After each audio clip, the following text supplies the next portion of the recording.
Worst times the police did the stupidest things. Pokémon Patrol. Although police officers' job is to protect civilians, there are times they will choose something that they believe is more important.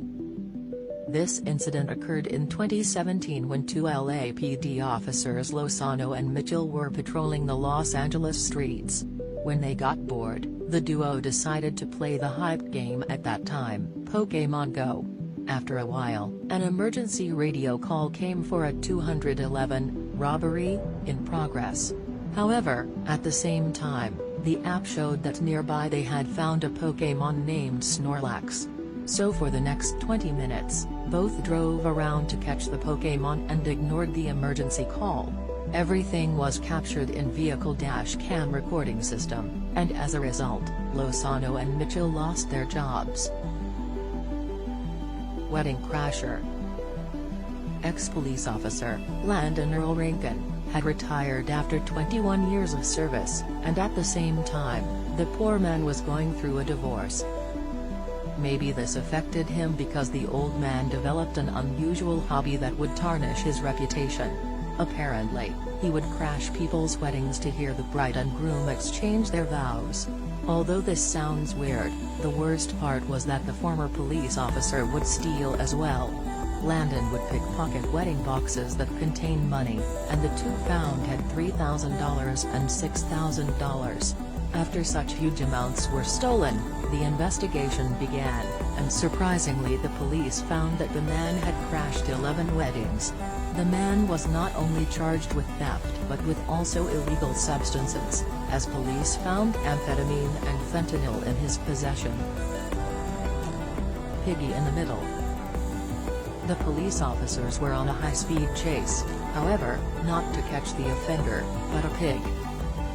Recently in Florida, at least 5 cops and 2 animal control officers were on a wild pig chase in an attempt to get a hold of the runaway swine. The police department didn't shy away from posting photos on Facebook showing their enthusiastic officers trying to catch the animal. As per sources, the police department received a call about an ugly dog or perhaps a chupacabra run amok in the downtown. Turns out, the ugly dog was a pig who had no intention of returning home and decided to have a little fun on the streets. Finally, after 1 hour, one of the police officers caught the pig and said that the animal was in safe hands with county animal control. The department also wrote that if anyone knows who owns the swine, then contact them, so they could help the animal reach home safely. Trotting. Well, pigs aren't the only animals that made police work hard. This animal was quite an ass. In 2015, Norman police officer Kyle Kanan, in Oklahoma received a call from Robin Strader and heard one of the bizarre complaints. The woman said that there was a donkey that was roaming aimlessly on the rural roads. So the dedicated police officer took out his cop car and went on the search for the animal. Reportedly, Kanan found the jackass walking along the 120th. Now the dilemma was how to take the animal back home safely. The man decided to put the donkey in the back seat of the police car, which is no doubt a rare and unique sight to watch. After a little pushing and pulling, the officer finally got the donkey, nicknamed Squishy, into the back of his car. The woman said that she plans to keep Squishy if no one claims him, and asked the police to drive the donkey to the pen she had prepared. The Great Escape. The fraudster named Neil Moore, who was 28 years old at that time, had the greatest idea to escape prison.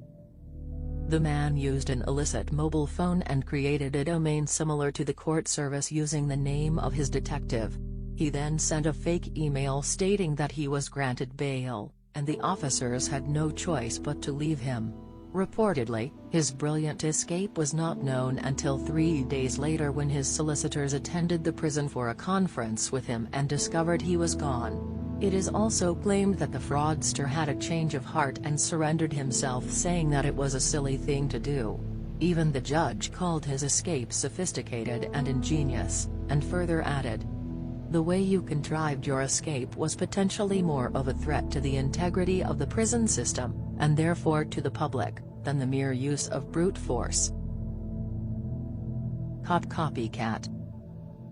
Impersonating a police officer is a serious offense, but Antoine Tucson kept up his act for nearly 15 years. He used to carry a gun, badge, and all other stuff, along with a dog, but one wrong action put an end to his gig.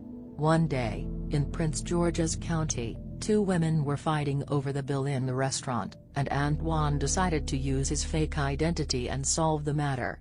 However, real police officials also came to the scene, and reportedly, Tucson showed his fake badge to responding officers and described the situation. But the real ones became suspicious when they noticed Tucson had left his dog at the eatery, which is something that law enforcement canine handlers never do. Thus, after 15 years, the man's fake identity came to an end. Apart from impersonating charges, he also faced a felon in possession of a firearm.